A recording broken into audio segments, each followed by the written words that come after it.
Hello, నా పేరు doctor Sunitha. నేనొచ్చి ఆస్ట్రేలియాలో జనరల్ ప్రాక్టీషనర్‌గా పనిచేస్తాను. నేను, నా హస్బెండ్ డాక్టర్ సురేష్ దొరైస్వామి. మేమిద్దరము ఆస్ట్రేలియాలో 24 ఇయర్స్ నుంచి ఉంటున్నాము. But I'm born in Hyderabad, but I brought up in Tirupati. మా మా నాన్న వత్తల శివప్రసాద్ అడ్వకేట్ తిరుపతిలో, but he is not there anymore. So రీసెంట్‌గా మాకొచ్చి 7 ప్లాట్స్ ఉన్నాయి. నాకు నా హస్బెండ్‌కి 4 ప్లాట్స్. తర్వాత మా బ్రదర్ యూఎస్ఏలో ఉంటాడు. He is an engineer in USA and తనకి 3 ప్లాట్స్.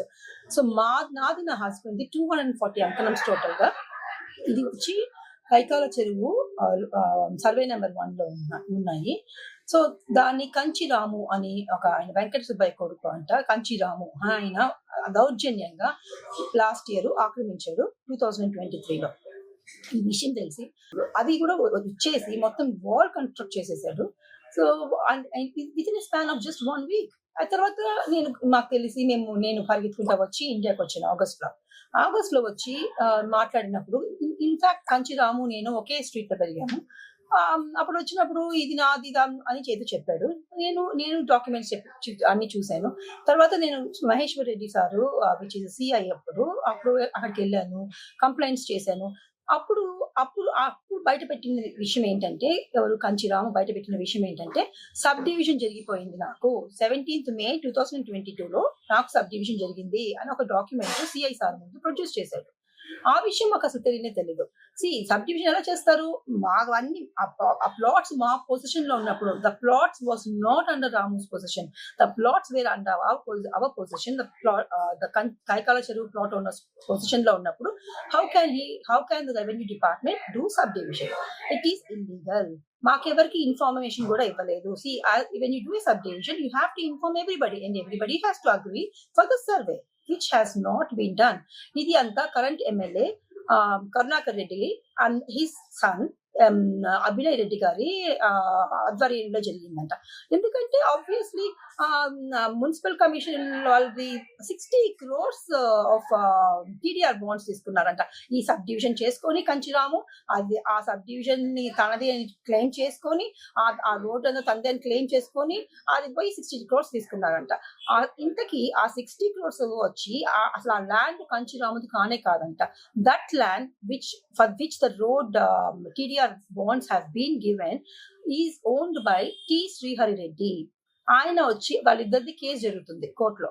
ఓకే, సో ఎలా చేస్తారు? ఏమి వెరిఫికేషన్ చేసుకోకుండా? అంటే ఎమ్మెల్యే గారు ఏది చెప్పినా జరిగిపోవాల్సిందేనా? నేను తిరుపతిలోనే పుట్టి పెరిగాను. ఇన్ని సంవత్సరాల్లో ఈ కరెంట్ ఎమ్మెల్యే గారు చేసే ఇప్పుడుండేంత దౌర్జన్యం, ఇప్పుడుండేంత కబ్జాలు నేను ఇప్పటి వరకు చూడనే లేదు. ఇంత అన్యాయం ఎలా జరుగుతుంది? Back to the point again. నేను వచ్చి ఆగస్ట్ లో వచ్చి ప్రతి ఒక్కరి దగ్గరికి పోయాను. అన్ని చోట్లకి పోయి ఇదిగోండి సబ్ డివిజన్ ఎలా చేస్తారని ప్రతి ఒక్కరికి లెటర్స్ రాసి అర్జీలు ఇచ్చి అన్ని పోయాను. అర్జీలు ఇచ్చిపోతే అందరూ అప్పటికప్పుడు వాళ్ళు అందరూ. కానీ ఒక విషయం ఐ హ్యావ్ టు అప్రిషియేట్ జేసీ గారు కానీ, ఆ తర్వాత ఇప్పుడు ఇంకొక సార్ ఉన్నారు ఏఈ సార్, వీళ్ళందరూ కూడా నేను ఇచ్చిన రిక్వెస్ట్ కి రెస్పాండ్ అయ్యి వాళ్ళు అప్పటికప్పుడు మళ్ళీ అన్ని ఇన్వెస్టిగేషన్స్ చేసి అందరూ మళ్ళీ మా ప్లాట్ ఓనర్స్ మేమందరం వెళ్ళి కలెక్టర్ సార్ని కలిసి, అప్పుడు నేను దాంట్లో లేదు because I was in Australia. But then మిగతా ప్లాట్ ఓనర్స్ అందరూ వెళ్ళి కలెక్టర్ సార్ రిక్వెస్ట్ చేస్తే కలెక్టర్ సార్ మళ్ళీ జేసీ సార్ పర్సనల్ గా వచ్చి అంత సిబ్బందిని వేసుకుని వచ్చి అన్ని ఇన్వెస్టిగేషన్స్ చేసి, this went on for 3 to 4 months అండి. 3 to 4 months జేసీ గారు అందరి దగ్గర ఇన్ఫర్మేషన్ తెప్పించి మళ్ళీ సర్వేలు చేపించి డిఐ దగ్గర సర్వేలు చేపించి అన్ని చేసి then he gives a judgement. JC కోర్టులు వాయిదాలుగా జరిగి వాయిదాలు వచ్చి ఎవ్రీ మంత్ జరిగిందండి. Because Kanchiramu and his advocate Adinarayana garu వీళ్ళందరూ కలిసి మాకు ఇప్పుడు ఇంకా టైం కావాలి అని చెప్పి నెలలు చేశారండి. ఓకే. అన్ని ఓపికగా జేసీ గారు అన్ని సార్లు వాయిదాలు ఇచ్చారు. సో మేమందరం ఫ్రస్ట్రేట్ అవుతున్నా కూడా జేసీ గారు లేదమ్మా అందరికీ కరెక్ట్ న్యాయం జరగాలంటే వాళ్ళు అడిగిన టైం ఇవ్వాలి అని చెప్పి అంత టైం ఇచ్చారు వాళ్ళకి. ఓకే. అంత టైం ఇచ్చి చేస్తే కూడా మళ్ళీ ఇప్పుడు ఏం చెప్తున్నాడు కోర్టులో చేసి చూసి 20 పేజెస్ ఆర్డర్ ఇచ్చారు జేసీ గారు. 20 పేజెస్ దట్ మేమే కైకాల చెరువు ప్లాట్ ఓనర్సే రైట్ కరెక్ట్ మాదే డాక్యుమెంట్స్ కరెక్ట్ అని 20 పేజెస్ ఇచ్చారు. అంత పెద్ద ఆర్డర్ తీసుకోండి, అంత పెద్ద ఆర్డర్ చూసుకోండి కూడా తర్వాత మళ్ళీ పోయి కంచిరాము వీళ్ళు ఏం చేశారు, ప్లాట్ ఓనర్స్ కొంచెం డిలే చేశారు. అంటే ఈ కంచిరాము మళ్ళీ పోయి హైకోర్టులో స్టే తెస్తారు. I don't understand how the judge also can give.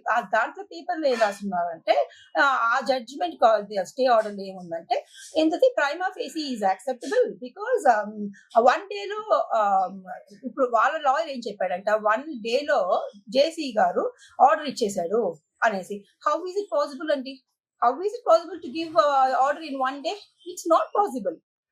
JC garu step by step చేశారు. ఒకవేళ జడ్జి గారు గాన ఆ రోజుగా నాకు చేసేసి ఉంటే అది చూసి ఉంటే సరిపోయేది. కానీ ఇప్పుడు ఏమైంది, వాడు స్టే తెచ్చుకున్నారు. స్టే తెచ్చుకొని మళ్ళీ కన్స్ట్రక్షన్ స్టార్ట్ చేస్తున్నాడు మా దాంట్లో. అదేమంటే ఇప్పుడు నాకు స్టే ఉంది అని చెప్తున్నాడు. ఇది ఇంకెన్ని సంవత్సరాలు మేము ఇలా పోరాడాలండి? మీరు చెప్పండి, ఎన్ని సంవత్సరాలు మేము పోరాడాలి? ఈసారి మేము ఏం చేసామో ఆస్ట్రేలియా నుంచి మళ్ళీ 2 రోజుల ముందు తెలిసింది నాకు ఈ విషయం. మళ్ళీ నేను ఒక డాక్టర్ జనరల్ ప్రాక్టీషనర్ అన్ని అపాయింట్మెంట్ క్యాన్సిల్ చేసి నాకు ఒక కొడుకున్నాడు 12th క్లాస్ చదువుతున్నాడు, వాటి ఇది ఫైనల్ ఇయర్. నేను గబగబా వంటలు చేసి వాళ్ళిద్దరికి నా హస్బెండ్ కి చేసి పరిగెత్తుకుంటా వచ్చి చెయ్యాలి. ఏంటండి ఏమి అన్యాయం జరుగుతుంది అసలు? కబ్జాలో కూడా ఒక హద్దు లేదా?